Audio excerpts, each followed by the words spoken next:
All right, welcome everyone. Joe and Mike and Matt back again, buildassetsonline.com, another student interview. Usually we bring on students when they've either sold a store or they've done something, I don't want to say like massively huge, but in this case, we wanted to bring Matt on. He's in the very early stages of his store, but he came from one of the biggest, another high ticket dropshipping course. There's a bunch of them out there now. I think he came from probably one of the biggest ones, and he wasn't doing too well. Came to our course, and he's now really on the path to making what I would call a successful, sellable, profitable online asset. Does that about sum it up correct? That sounds about right, man. I'm excited to be here. Thank you guys for having me on. Yeah, man. Glad to have you. So I guess let's jump right into it. So, I remember the day that you came into one of our live streams. I don't know what live stream it was, but I do remember you hopping in. You were all hyped. You made like a $5,000 sale and you were asking us a bunch of questions. Yep. And it basically ended with, listen, just get inside of our course and then we could actually help you. So why don't you walk us through, your background, what led you to that, and how you got here? For sure. So I was a college dropout, 1 year in college. Didn't really like it. Then I went to some other type of courses and then wound up in a high ticket dropshipping course. So that's where I ended up, the other initial first course. That went well. I mean, it got me started, but I was lucky enough to make some big sale. It was 11K actually, Mike, and the profit was like 4K. So after that, I was all stoked. I went crazy, tried spending a bunch of money.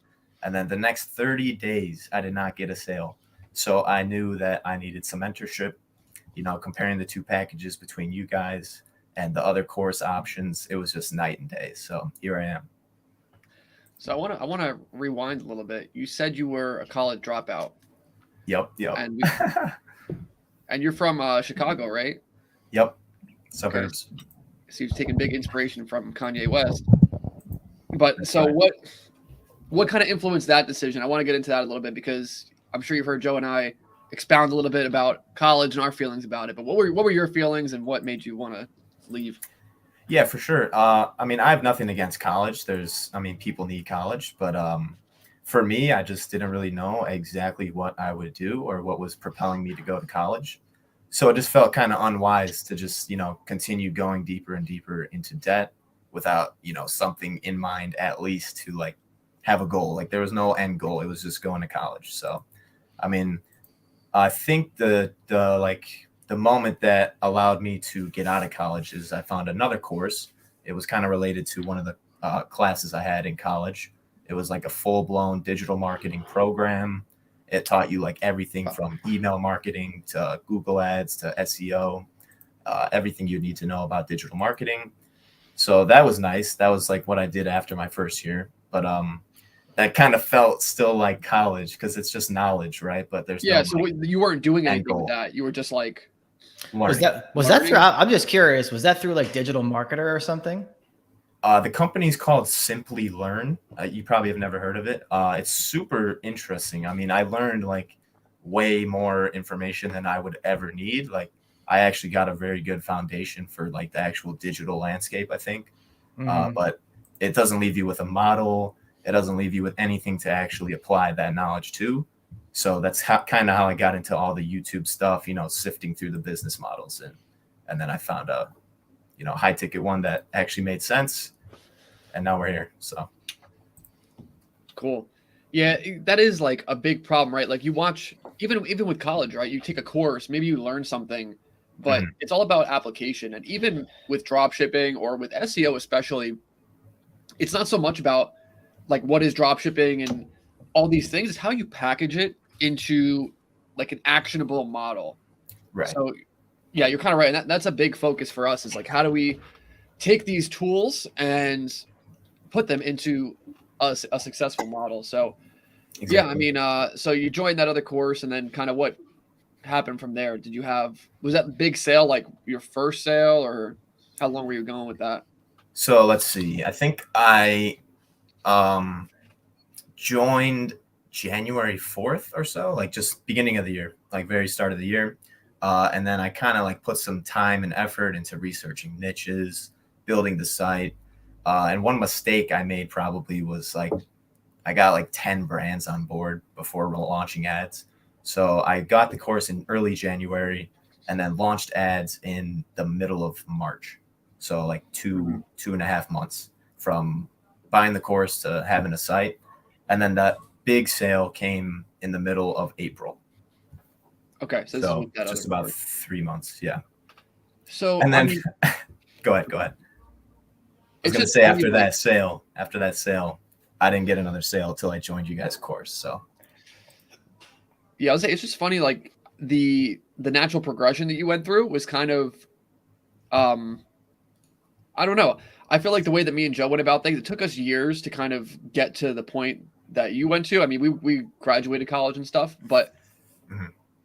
it's interesting how you realized you were getting into a bad debt situation with college, and then you started looking into like digital marketing, and then you realized, hey, I need an actionable course, right? So, did you have any, like, what do you feel like drove you down that path? Was it getting ads on Instagram or something? Like, how did you even know that all these things existed? Yeah, that's an interesting question. At the end of the day, I really don't know. I mean, the stuff went how it went, but I mean, Yeah. things added up with like the pandemic, starting to get into Instagram with my boys. Shout out if you're watching. Just kind of being on that market, like where people are marketing, like on YouTube, basically, where all these people are spamming their course, join my, all Right. this stuff. So, I mean, that helped, or not helped, I guess, but that influenced for sure. And then, just making the actual big decision to not pursue the education that didn't really seem applicable, I guess. Well, I think it does help because people nowadays, mostly kids, I guess, are being introduced and led down this funnel, if you will, of like, True. you're interested in making money online. You're Yeah. automatically pixeled in the Facebook, Instagram machine. You're pixeled in Google, and now these people can target you. Like when we were getting into to doing this, that didn't exist. So it was kind of on us to seek out the knowledge. And of Interesting. course, I think both things can lead you down kind of shitty paths. For us, it was like we'd go on the Warrior Forum, if you know what that is, and we'd like just see these different courses people were selling, and be like, all right, like I guess we're gonna do this, and we would buy it. Well, I guess the good thing about that, more so back in the old days, is it was less professional. I'd say there weren't like these carefully crafted funnels that were gonna, get you to do something. It was just Right. It was a little bit like like word of mouth as well. YouTube wasn't even that big. Like a lot of the courses we bought, like didn't even have YouTube channels or big YouTube presences or podcasts or something like that. It was just, I don't even remember it exactly how it worked, but yeah, it makes sense why it would, explode. It's kind of like that whole audience of younger people is on YouTube now. So, I guess I was one of them. Yeah, I do want to take a moment. We got 18 people in here. We only got 2 chats. We only got like 4 likes. So please hit the like button, leave a comment if you're here, if you're listening in. Helps the algorithm. It helps more people, find us, because we're not on Instagram doing the ads with Lambo yet. next week we might ride the Lambo. Oh man, get them a flare. And because we got to start competing. We got to start getting in the big leagues, targeting the Zoomers, and that's our thing, Joe. That's our problem. I feel like we're just sitting here taking it easy. You're in a different room this time. See, that should show something. No bed. He's living in more than just a 1-bedroom. I can't say the same for myself. So, we're doing our thing, but we're doing our thing very slowly. So, how was it? What the hell? How was it that you even found us, right? So you were doing this other course, you made a big sale, and then all of a sudden you wound up in one of our streams. Do you remember? Yeah, I'll be honest. Actually, I was comparing both of you guys before I actually made a purchase. And they had a cheaper option. I went cheap, realized that it's an investment. So on the back end, I wasn't scared to put the money where my mouth was. But I was comparing both of you guys because I think the first course hit me with some like webinar. I joined that. took all the notes I could. I was gonna like try and do it without the course, but I knew that I just wanted to get it fast. So bought the course, just coughed up the money, and then I knew I needed to execute it. So once I executed it, I knew that you guys had a better deal for the mentorship, and it just was like a more personal package, I guess. So I mean, I knew it was going to be worth it. So Yeah.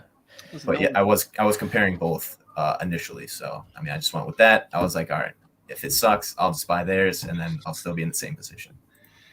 Yeah. So I want to know a little bit about. Let's talk about the current status of your store. So we kind of got to where it was at before you got in with us. You made the one sale and then not another sale.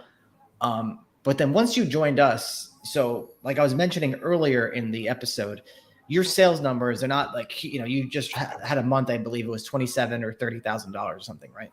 Yeah, 32 last month. Yeah. So we're not talking huge sales numbers, which, I guess I think it's pretty nice. What was your profit on that? For sure. 46.50, I think.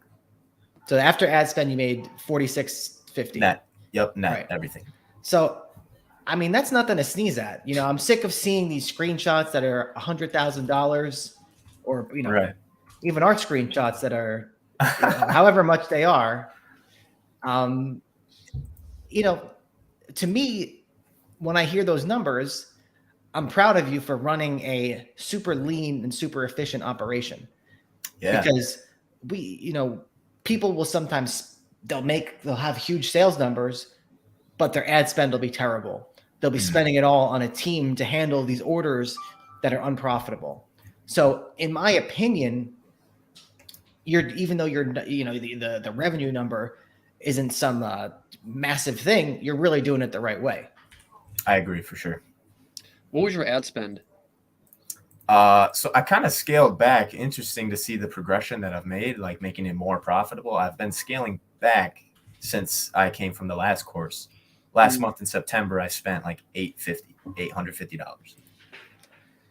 Right. So, yeah, I remember I was looking at your account. I was kind of freaking out a little bit because it was very good. It was very good return on ad spend.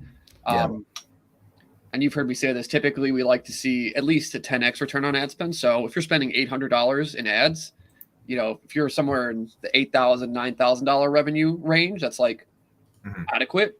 Right. But you're hitting something like, more than 30, which is really, really good. And to me, that indicates you're primed to scale because you have a lot of room. It's not like you're just barely breaking even with your ads, right? Your ads are very, very profitable. But I think I gave you a piece of advice that was a little contrary to that, where I said, hey, how about you don't scale for a little bit? And it kind of goes along with what Joe said. Like in our businesses and, just seeing what's worked over the years, people want to take like the first inkling of success and just scale it to the moon. And sometimes that's not the best scenario. Sometimes you want to let that really high ROI be a high ROI for a few months and enjoy that. So definitely. Has that been the case this month too? Yeah, pretty close. Very similar, I would say. Ad spend's a little higher. I just been a little more generous on a couple of my brands, but I mean, I'm fine with that. It's massive profits. So yeah. And the month's not over. So it's true.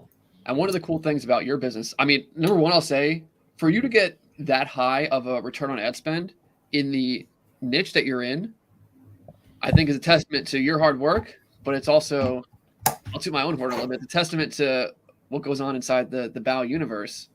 That's right. Shout out Nick Morrow with the Bow Boys. Because listen, you are in, I'd say, one of the most competitive dropshipping industries. You're telling me. I mean, you said you got that one sale, you didn't get another sale for a month, and you were spending more than you're spending now. Yep. So way more. What do you feel like the difference was from then to now in terms of the actual actionable things you did?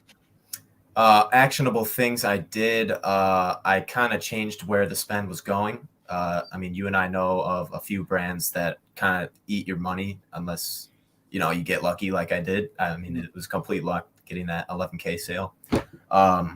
So, I mean, trying to scale that brand is just kind of a nightmare. Like you don't know what's going on with that.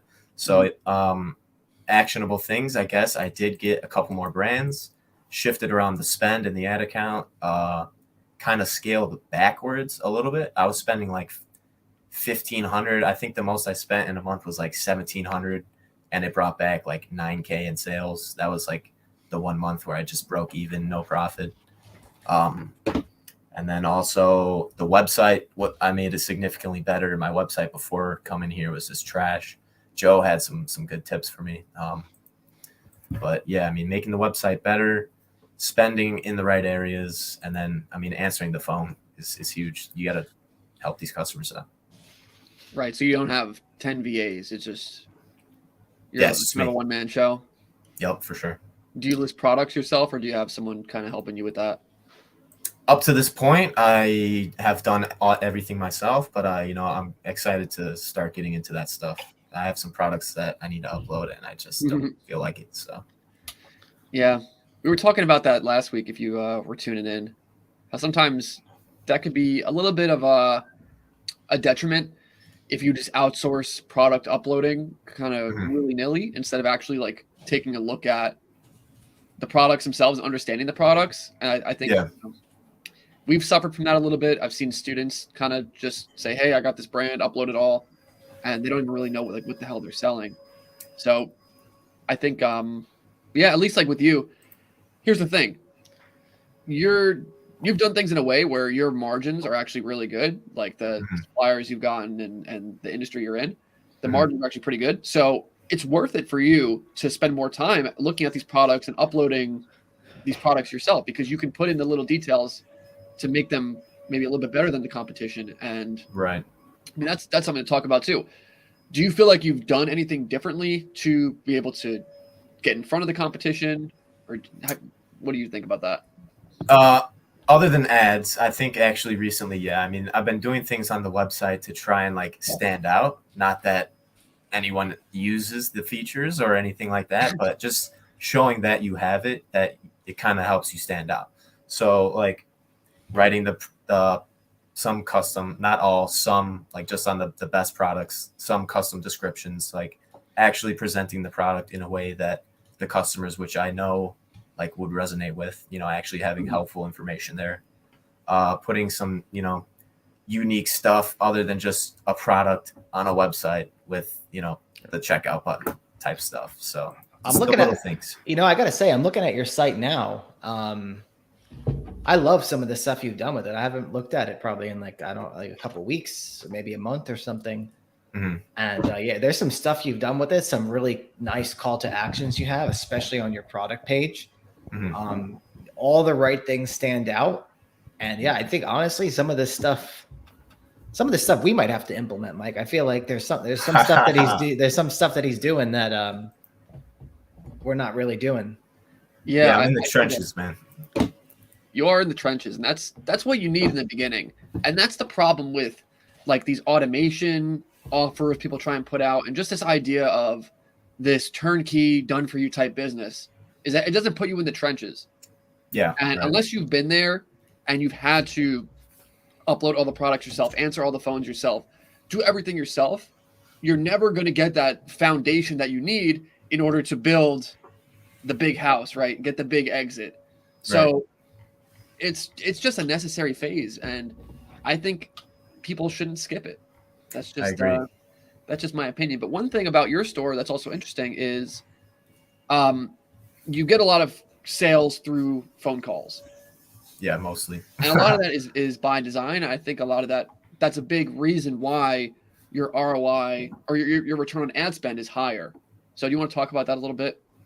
Yeah, I mean, that's one of the call to actions Joe's probably talking about. I mean, I'm telling people to call me everywhere on this website I can. So, I mean, just kind of based off the data that I've gotten in the past, like most of my sales, maybe half have been from phone calls, like where they ask you about a product, you answer a few questions, and then you send out a quote, and they just go through the checkout process.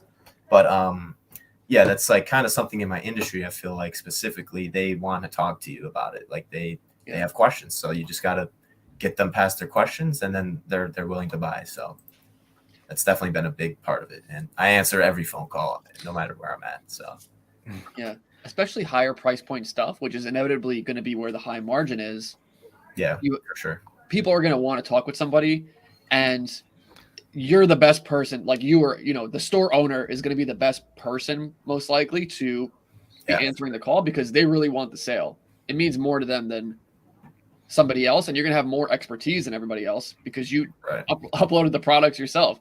Exactly. You know all the suppliers, you interact with them. So that's why I felt like drop shipping, I think in a worst case scenario, is like a really good just sales job where you make your own hours, you choose to answer the phone or not, and it requires no degree, requires no kind of background in skills, and you could do kind of well with it. If you ever listen to our interview with Braden, who bought a couple of our stores, that's kind of how he approaches it. He likes to take big margin calls himself. He has like someone that answers the phone for him, but if it's a select item, they'll just transfer it right to him and he'll do it. Yeah, for sure.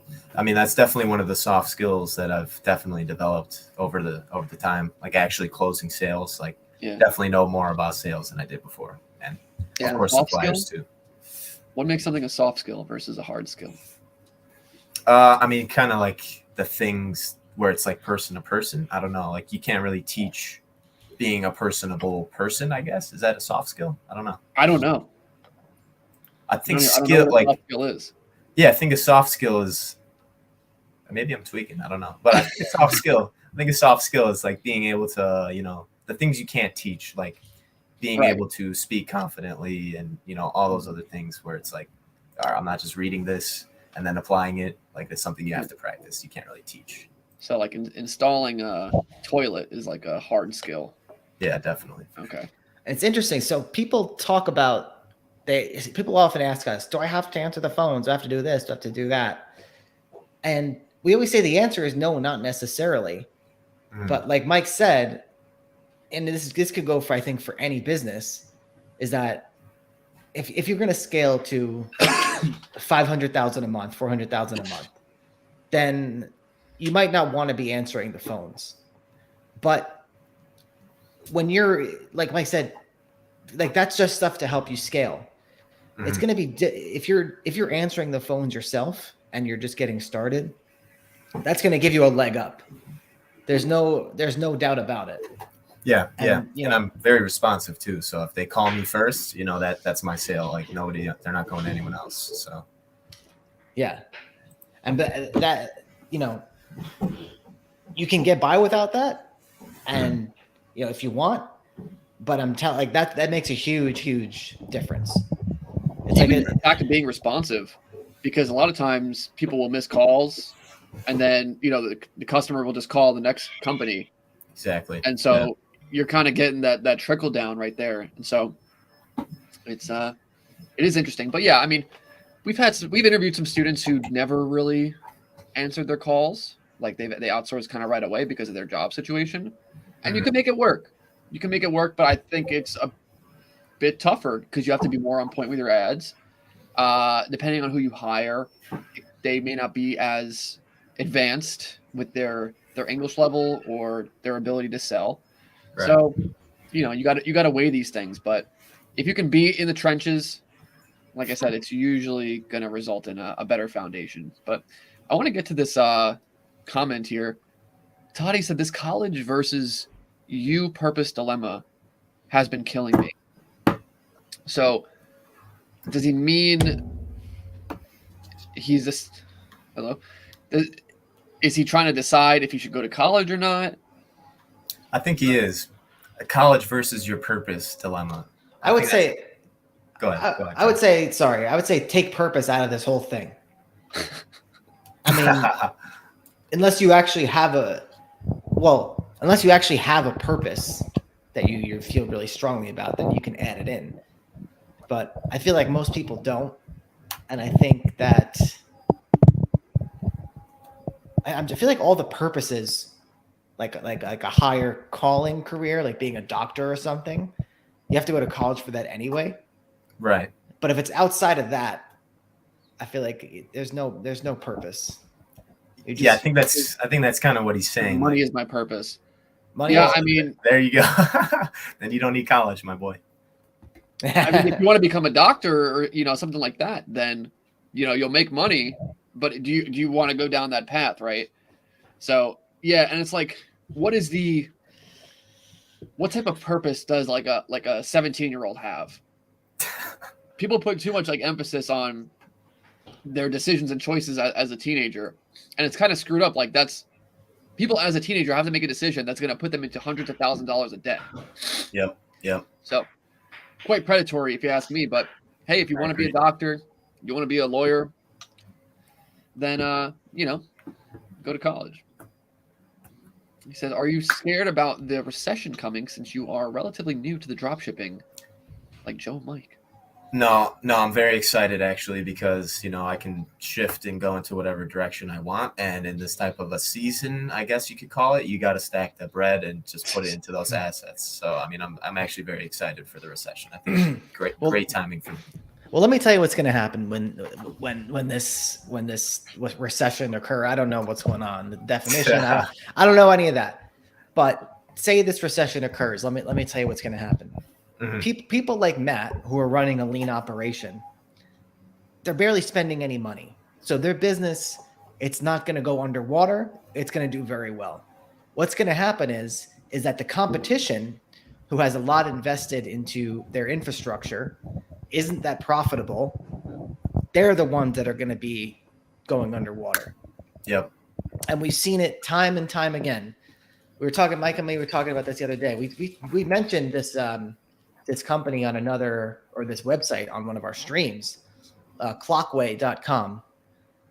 This is all just speculation. I don't know like what happened with that business, but my guess is that they had too big of a staff, spending too much on ads, probably trying to hit some revenue number, not caring about being profitable.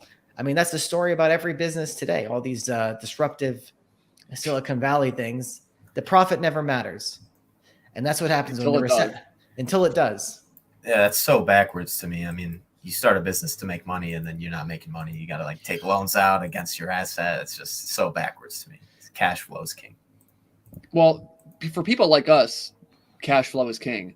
The problem is business these days is propagated, and it's like, you know, you see these big companies, the Facebooks and the startups or whatever, the way that they're dealing with money through these venture capital companies is totally different. Like, they just get money out the ass, and these venture capital companies are just throwing it every which way till something sticks. Like, literally, the success rate on these is terrible.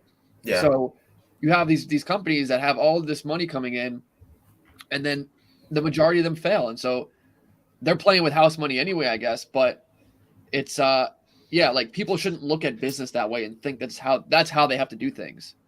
When, I mean, who knows what the future holds, but the way that we've been doing things for the last several years, I mean, you have to be as lean as possible to always be as profitable as possible. And then the opportunities will come to scale or to, you know, buy something else. But I think I've even noticed this in one of our stores, Joe. Like, I feel like the last couple months I've had some students message us, and even I've seen a little bit of this myself. Sales have been like slightly down. And so when you have this downturn, whether it's because people don't want to spend that much money, and our stores are still doing very, very fine, but it's just not as high as it usually is. But what I'm seeing is inside of our ad account, our spend went way up, and I haven't like increased bids or anything, which means to me, people are dropping out of their positions, and it's leading us to these higher positions where we're getting more clicks, and thus we're spending more. So it's always a give and take, right? So let me ask you a question on that note, Mike. Mm-hmm. When people are dropping out, that means everyone naturally is going to be either dropping out or lowering their bids. So at the end of the day, that should result in more clicks with less per click, because now you should be able to lower. Right. If it's the economy's roaring, everybody's bidding out the ass. Everybody's trying to scale. Costs are going up, whatever. But it's kind of a bubble, or, you know, it's cyclic. So when things scale back down, you have people scaling their advertising costs back down. The clicks go down. And so it's hard to say historically if recessions or, you know, economic downturns are even going to be bad for your dropshipping store, because it's all about cost per conversion at the end of the day with how we do it. And so less competitors or less aggressive competitors means cheaper clicks, means cheaper conversions, means we're still taking it easy. Right. So, Mike, do you have to go back through all of your ads and lower those bids, or what would be your action plan for that? If you're spending more when your competitors drop out, you got to go and lower your bids? I'd probably I'm just going to keep it. Yeah, I would too. I like the top spots. Right, because it's just, if it's still profitable, Mhm. then I'll take that. And yeah, it just leaves me in better position, I'd say. So, I mean, if some things overspend, then obviously you got to scale back on that. But, you know, it's a case-by-case basis, product-by-product basis. For sure, for sure. Tim says, I feel like we should all actually just be working openly about our niches and brands, so we all avoid shitty ones more often, rather than everyone running through the same shitty supplier. LOL. IDK. What do you think? Kind of. I mean, I feel like getting the supply, like, I don't even know like any sort of large percentage of all the suppliers out there. So I feel like going on your own supplier journey is the way to go. Right. I mean, the stores are open anyway. Like, they're all online. They're all on Google Shopping. So you can just see everyone's store there. Doesn't matter who owns the store. I don't know. I mean, not to toot our own horn here, but in past live streams, which we do pretty regularly, I feel like we create some pretty good store concepts live within like an hour. Right. And that's a big thing about what Matt did. He had a lot of spend going towards suppliers that are just totally, you could say saturated.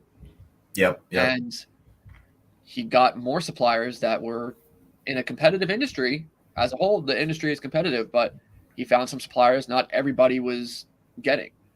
So that's really all it takes. So it doesn't, I mean, a lot of people wind up with the same supplier, but it doesn't mean you have to like put all your spend towards that supplier, or that supplier can't make you sales.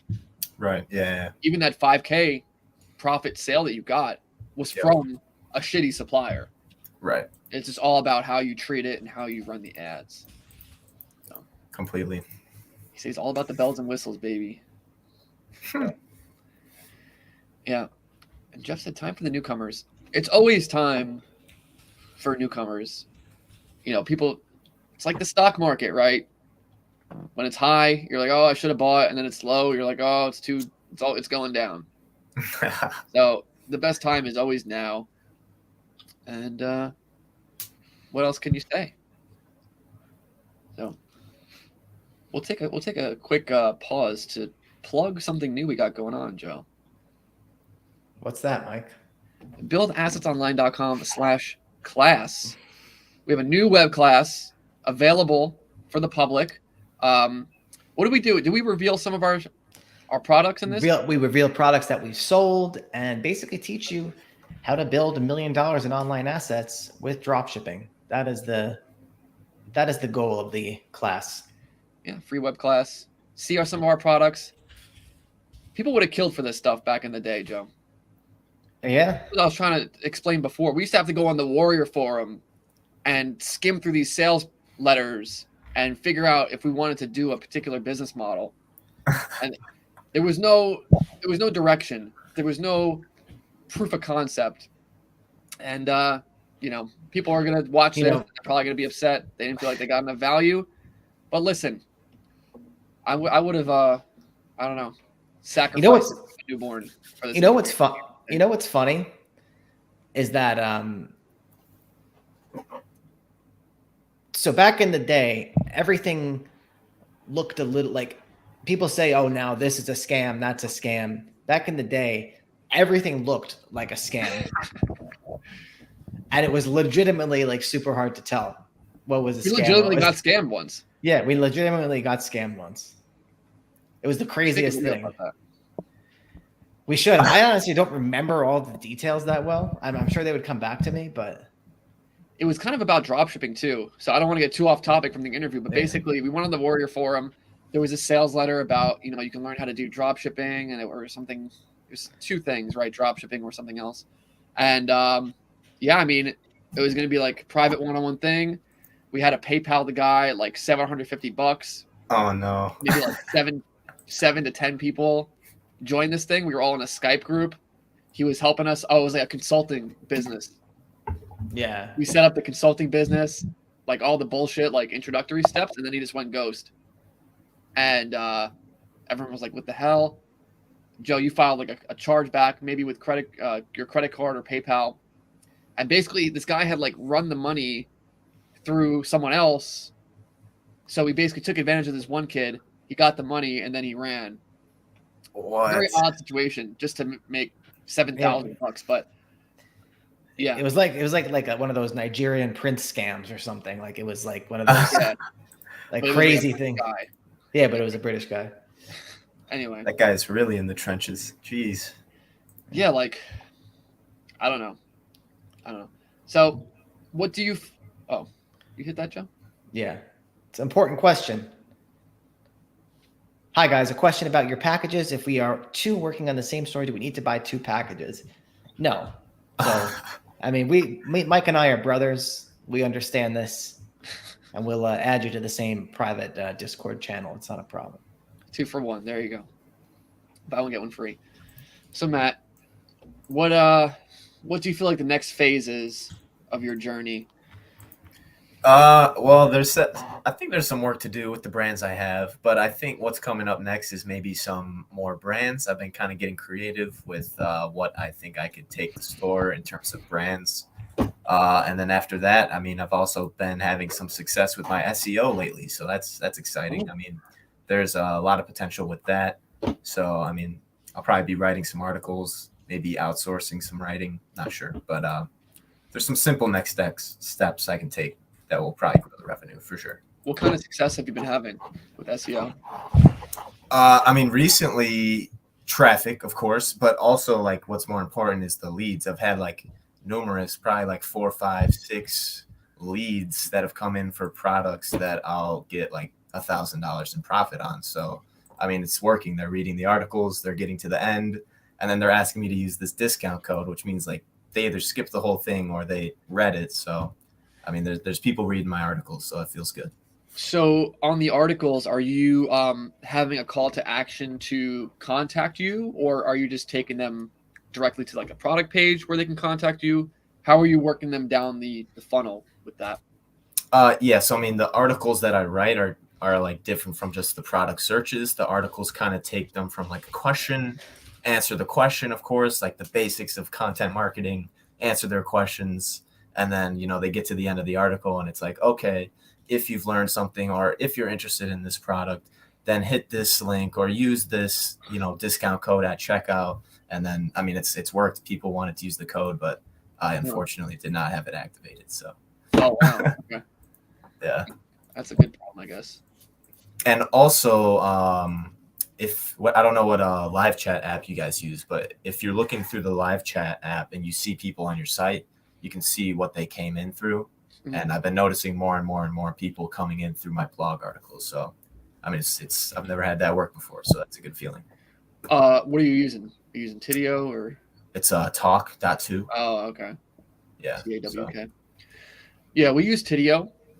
And like what's cool about Tidio is the chatbots. I don't know if Talk has this, but like with Tidio, for example, if someone is landing on a blog page, then you can have a specific bot set up.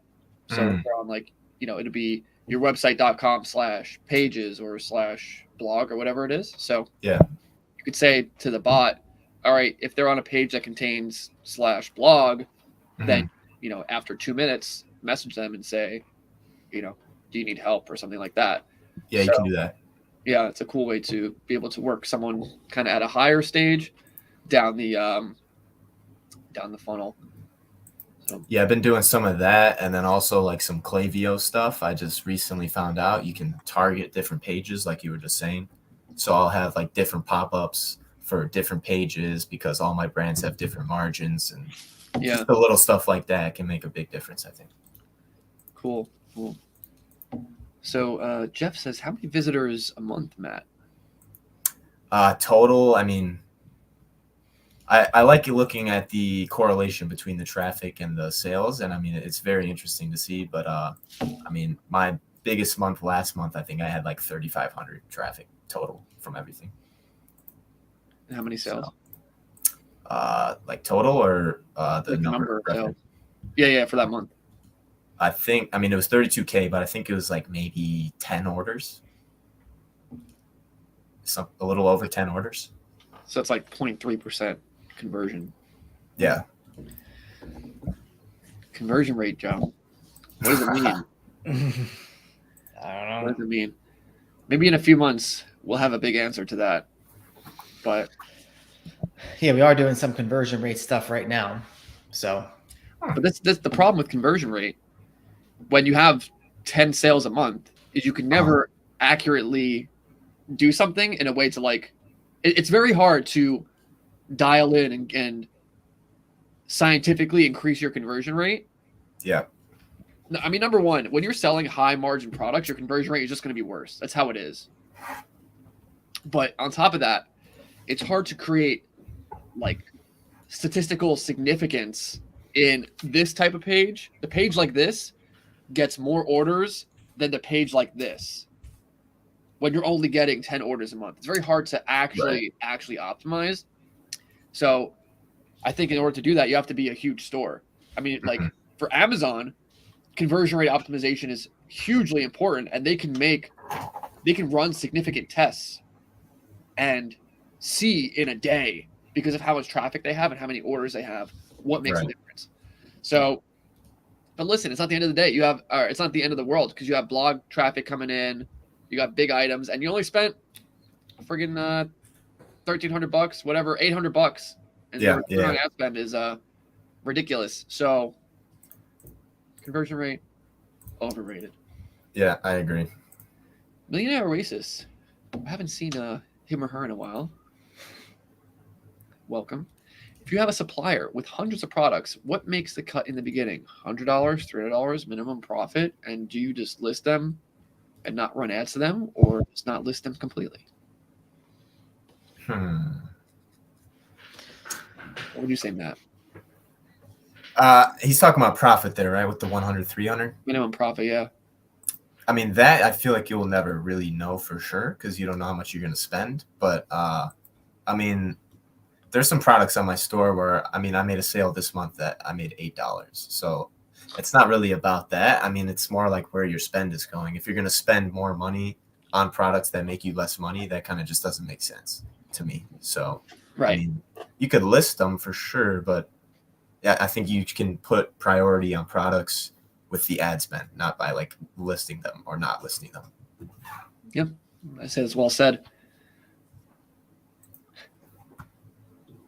Brian Dude said, what industry? What do you like about Dropshipping. e-commerce. So what else we got going on, Joe? I don't know. That's about it, really. Talked about his lean operation. Talked about should we talk about being a Zoomer? Like, yeah, man. What's up? The content or what? Just being a Zoomer in general. Being a Zoomer in general. Like, I mean, it really. Do you feel more pressure to have your own business and be making money online as a Zoomer? No, I mean, kind of the opposite. It's still probably the same as you guys, but it's like it's weird for you not to go to college, or not weird, but it's like, all right, you better have something going for yourself if you're not going to college. Otherwise, you look like a bozo, because everyone else goes to college. It's just like the social pressure in that aspect, I guess, kind of. But I thought college was kind of going out of fashion. I mean, in the content I watch, it is, but just from where I grew up, I guess, or where I was, who I'm friends with. I mean, everyone I know goes to college or they have some job. But Do you find that that Zoomers are either like super optimistic or like super depressed? Like on either end? Yeah. Some, I mean, that's a tough question, because I know some of both, but it's also like they kind of just adopt a mindset and then they don't really want to change it. So they just follow whatever they were programmed with. That's kind of how I see it.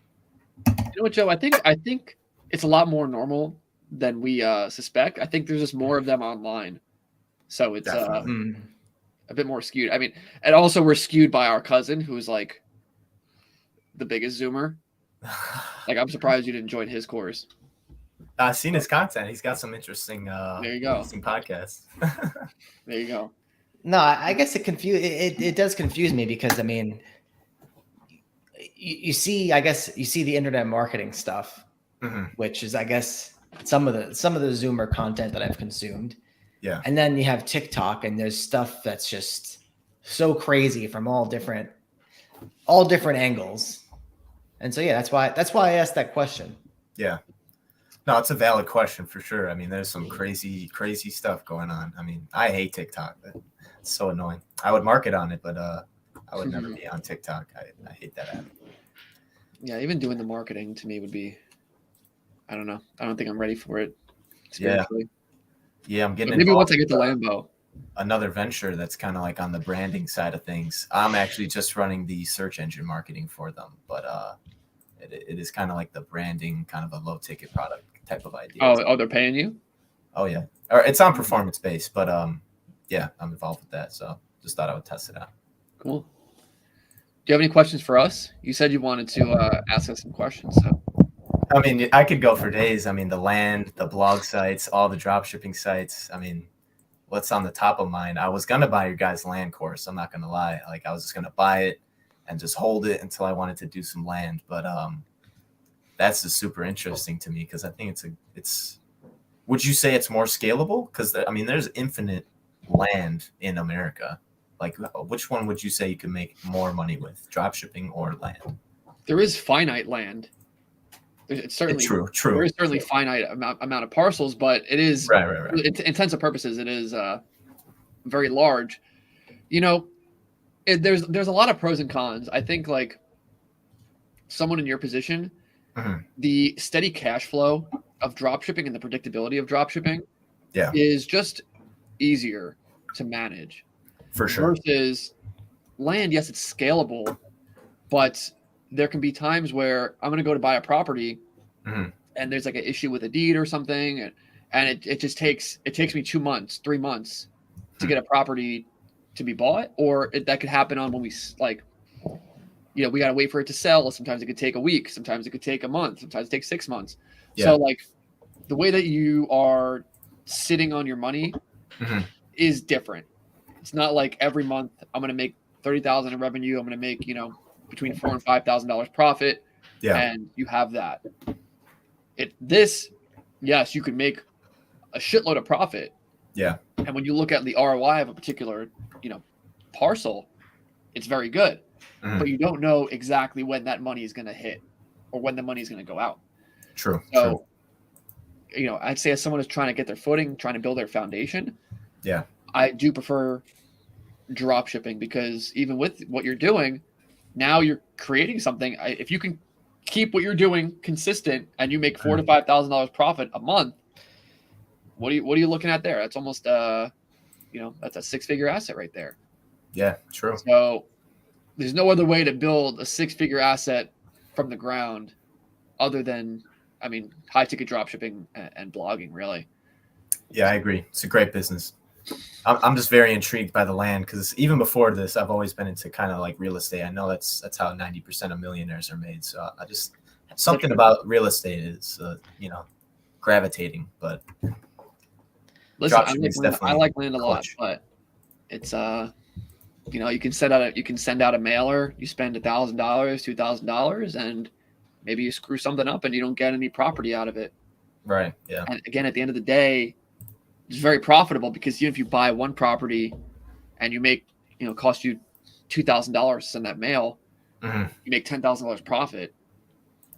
Nothing to sneeze at. You just made $8,000. Yeah. So you can just do that every month. But again, for people to be playing with that type of money, it's about, do you have that type of money to expend?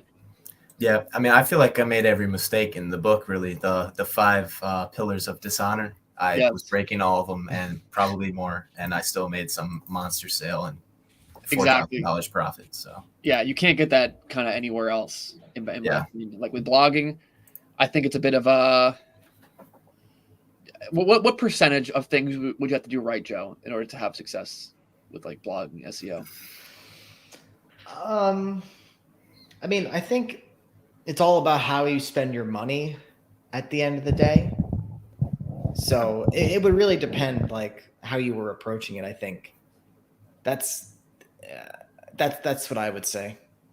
Well, yeah, I guess that's true. Like if you're doing it for your high ticket store, then you go out, you spend $2,000 on articles. If you screw that up, you're still bound to make profit on that, because even if you get a little bit of traffic to your your high ticket products, you sell one, boom, you made your money back. So I also think that so if you compare it to something like low ticket dropshipping using Facebook or TikTok ads, I would say the room for error is like much. It doesn't even compare. Like, I don't know if the room for error is as good as high ticket dropshipping. It's definitely not. But if it's like, if I'm having them like reversed. So what am I saying? If high ticket dropshipping is here in terms of like room for error, I would say the blogging stuff is here. But then Facebook ads and TikTok ads, all that kind of stuff is all the way at the other end of the spectrum. That's the best way to put it, I'd say. Yeah, there are way more variables. It's actually crazy. Kind of seeing a little bit of both. Like it is wild how many more variables there are, because the whole creative aspect is one side, and then actually running the ads on Facebook, if you don't get banned, is like, all right, there's a lot going on there. Yeah. So you never got into that before you did high ticket. You just went straight into high ticket as like that's like the first. Yeah, like seriously. Make money. You ever? Yeah, for the digital marketing program that I went through, they kind of like put you through projects, or they wanted you to go do your own project or like something like that. So I was just kind of in the background messing around with Shopify. So kind of had some experience. I threw up an AliExpress product just so I could have something to advertise on like Google and Facebook. I just wanted to get on the platforms and like start learning, even though it was like I wasn't like serious. I was still on there like doing something. So I mean, that certainly helped, but I mean, I would never make money with that. What would like the projects they wanted you to do? So there was multiple, I mean, there was like units that you would go through. There's like web analytics, there's SEO, there's like content marketing, email marketing. There's just like extremely in-depth like units and modules about all this different parts of digital marketing. So for each one, they would have you do like some type of project. They would give you like instructions or whatever. And for the whole thing, they were like kind of insisting that you have a website to do it all with. So real quick, I just started getting onto Shopify, made this like website with some AliExpress products on it. And then when it came to all the modules where I was like advertising and writing content, I had something at least to use, even though it wasn't like real. I wasn't trying to make money really, but I was just getting that experience on the platforms. Interesting. I mean, it is, I think, pretty impressive that, this is your first year into making money online. We talk about sometimes there's like a year of failure almost that I think most people have to go through in order for them to achieve long-term success with online business, because there's so many unknowns, and it could take a year to really go through those directly, have that direct experience, and be confronted by, okay, I screwed this up because I didn't know about this and this and this. And it's like we went through a lot of different failures before, getting to this and making this work. So it's good on you. But also, I think you kind of came into the right business model. I think the high ticket dropshipping is in and of itself very has a high success rate versus having a consulting business or any other stupid thing.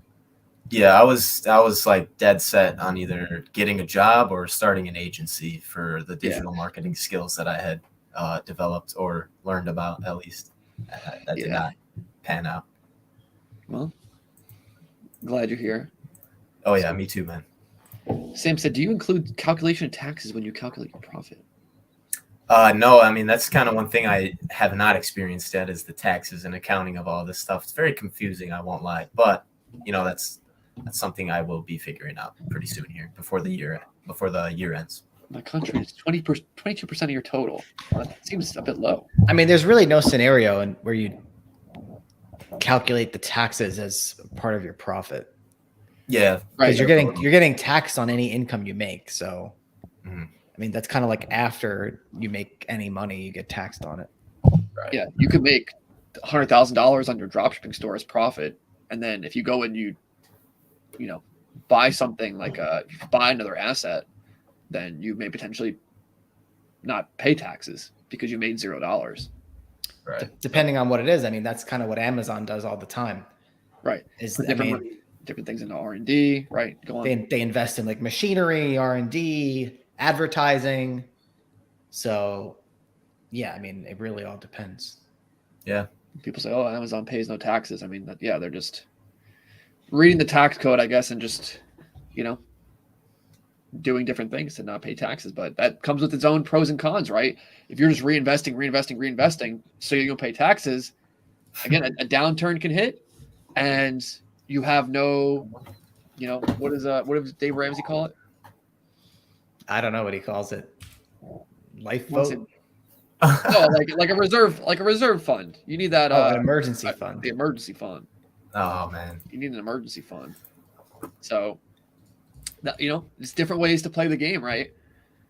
And you got to balance that. You don't want to just save everything and never scale, and you also just don't want to reinvest everything. So, it's I think, it's best to reinvest into something that you've already proven you can have success with, right? So like if I had to spend $50,000 to go down on my tax bill or something, maybe I'd buy another dropshipping store because I know I could, make a good dropshipping store. I could turn one around, etc. So it's is that a real thing? You could do that? What? Buy an asset or buy another site and like use it as for the business you already have? Well, it depends you got to ask your accountant about that, but it depends what you're doing it as. Like, if you're buying a site as, I think it could technically be advertising, but it would depend on, how it would work. You might be able to argue if you say you were in like the sewing industry and you bought another sewing site and you're funneling all the traffic to, I think you could argue that counts as advertising, but yeah, it really depends. But I would not ask me about that. Yeah. So I mean, even if you had the sewing dropshipping site and you bought a sewing blog site, that's what I meant. Oh, I think I meant buy another sewing dropshipping site. No. I meant buy like a sewing site where you're funneling you're using it as advertising for your other business. Yeah. Yeah. I mean, that makes perfect sense to me. I'm just, not the government. Yeah, you gotta confirm with your CPA before you do that. But yeah, that's just like something you can do. So yeah, I mean, coming up on 59 minutes. Got any final questions, comments, criticisms, Matt? I mean, I don't know. I mean, I'm just thankful. If anything, I'm very thankful for you guys, for your course, the good content, the community. Everything has been great. So I mean, it's been a huge help. Thank you, man. You like the community? What goes on? Yeah, I'm very, very involved. I mean, if there's nothing else, you are involved in the community. I'm in there chatting, doing something. But I mean, it's cool because now that I know some things, I feel like I can help the people that don't. So that's kind of an advantage. That's cool. Like the fact that I know enough to help someone else is cool. Yeah, and that's one thing. You're very active in the community, but you also take time to actually implement things. Versus someone that could be active in a community, but they're just in the community, like dicking around. Yeah, the last community I came from was just a bunch of just there's some idiots in there for sure. So, good on you. So, anything else you got to say, Joe? That's about it for me. All right. Well, thank you, Matt, for coming aboard. For sure. Thank you guys for listening in. And if you have not yet, go to buildassetsonline.com/class, free web class, see our products, see how we do things, create $1 million in online assets. And until next time, guys, Take it take it easy. easy.